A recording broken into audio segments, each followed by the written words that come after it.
morning, everyone. Welcome to Kelly's Creative Dreams Studios. And this is another week in the 12 Weeks of Christmas 2022 series with Brian Dickey over at B&D Crafts and More. His link is in the description box below, as well as some of the others who I've jumped in on this collab to play with this officially. But not everyone has to play officially. Anyone is welcome to play, so use this hashtag on all your social media platforms and see what everybody else is playing with. If you're new to my channel and to this series, I am working with 6x6 one-sheet wonder layouts. And this week, last week and this week, we're working with this one from spteacherspet.blogspot.com. Their link is in the description box as well. And here is a bigger shot of that one. And you'll see that we have two blocks that are 3 inches by 4 inches. We have a strip that is 1 1/4 by 5 1/4 with a little piece of scrap. And then we have one that is 6 inches by 3 1/4. Remember to always cut off on your continuous lines first, and then come back and do your chop-ups. Last week we made cards. This week is all about the junk journal elements. For 2 weeks I work with the same sketch. The first week we make cards, because that's primarily what the one sheet wonders were brought out about to do, is to see how many cards you could get from one piece of paper. Now they have them for 6x6, they have them for 8.5 by 11, and they have them for 12 by 12. I am featuring one 6x6 stamp pad, retired from Stampin'Up from several years ago. Last week we made the cards. This week is all about the journaling items. So I cut my pieces, and let's start with this 6 inch by 3 1/4 strip, and I made this. Now, if you've not seen these, I learned how to make these belly bands from Miss Edith over at scrapbookingwithme.com, or here on YouTube. And she takes a envelope. Let me see if I've got a full one handy. Here we go. And I have started keeping all of my envelopes that don't have any windows, because what you do is you take and cut your envelope in half lengthways, and then you have two pieces to work with to make belly bands. So this was part of an envelope. I cut it in half, and then I cut it to the length of my paper, which is about not quite 5 3/4. And then I have this. Now I covered the base of this with the paper that is the reverse of this strip, so that I had a solid background. And then I brought in this 3/4 by 6 inch strip and laid it in here, and then I chopped it off. So I've got some remnant here to work with. Then I took on the back of the envelope and I glued some of the lace trim, so I just have the lace hanging down below. And when I cut this off, see, I have this here, I sealed that up. Okay, so I have this. So now I have the ability to, while this would be a belly band on my page, and I can go in behind like this on a belly band, I also have a pocket that I can make a longer tag to go in and out of the pocket here as well. So that gave me two options to play with this belly band from this one 6 inch by 3/4 piece. Okay. Then I have these two. I'll come back to this one in a minute. Then I have these two 3 inches by 4 inches, perfect tags. If I can get them picked up. So now I have 3 tags. Now I only had 2. Okay, started off because we only have 2 tags, right? But when I was putting the ribbon in one, I tore the hole out. So I had to go back and cut another one, which gave me 2 more tags. So most of my journals work with 3 signatures. So now I will have a tag in each of my 3 signatures, even though this is really all I had from that one. Okay, so we have this belly band with the pocket. We have 2 tags. I used the stamp set that I used last week on the cards from the paper pumpkin. the little flat bell dangles are from Stampin' Up, and then a couple of bulb pins to attach them to the ribbon.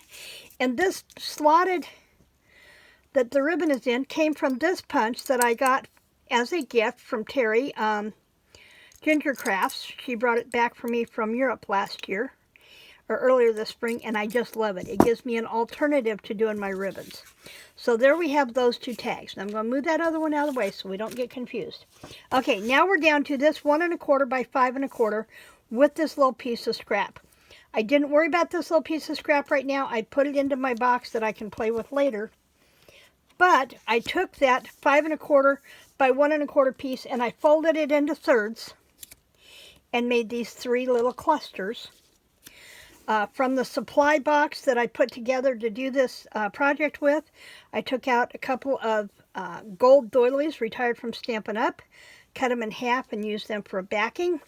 The envelopes are from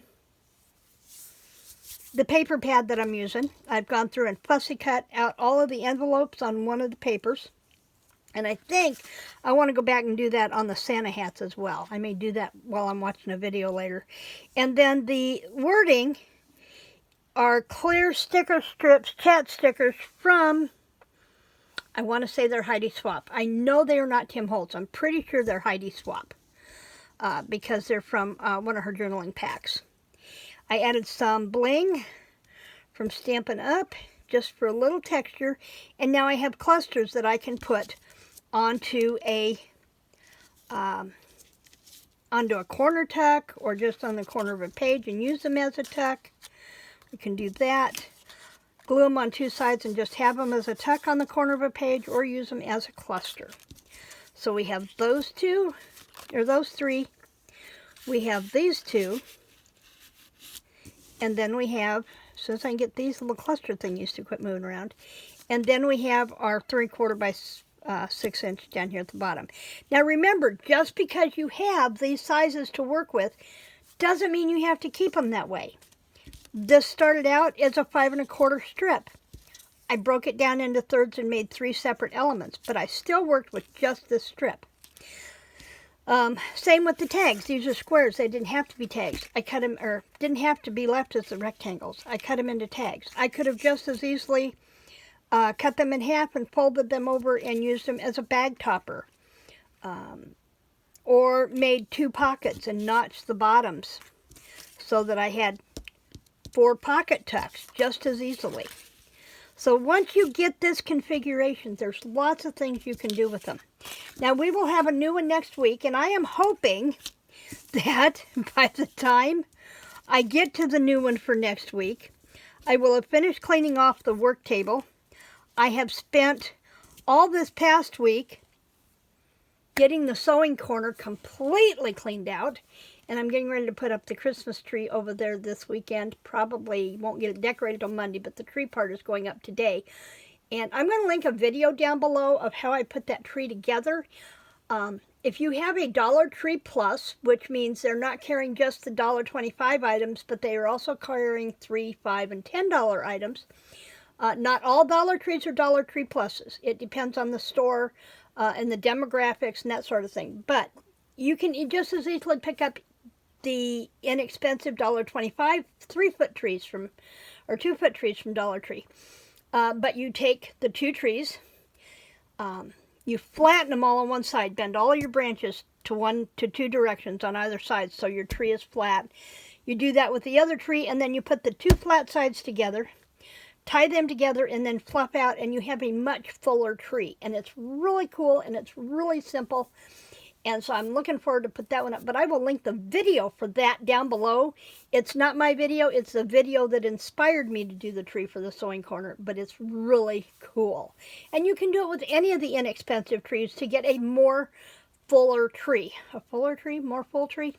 Anyway, grammar is not my friend this morning. I'm not completely awake yet. So, but once I get that done, then I am moving out into the room and getting the work table cleared off, so that I can get my ladder shelves for both my die and cutting systems and my planners put back in place, pull the work table back out into the middle of the room where it belongs, get it cleared off, and I'm pretty sure that's where my patterns are at, because I had gone through a lot of my 6x6 items, patterns, and pulled out the ones I was going to use for each of these weeks. So, and I'm pretty sure it's on that work table. Right now, the work table, I can't see the top, so, because I've sorted a lot of stuff onto there this past week. So, you know, it is what it is. So, one 6x6, 4 pieces and a piece of scrap gives us these elements for our junk journal. And I will be back here next week, next Sunday, with how many ever more cards I'm going to get from whatever sheet that I choose to play with. In the meantime, remember to check out the video links down below. Remember to like, share, and subscribe. Oh, and by the way, thank you to all the new subscribers. I love having you on my channel. I have not, your subscriptions have not gone unnoticed. Thank you for your support. I very much appreciate that. And I will see you next week. Creative blessings.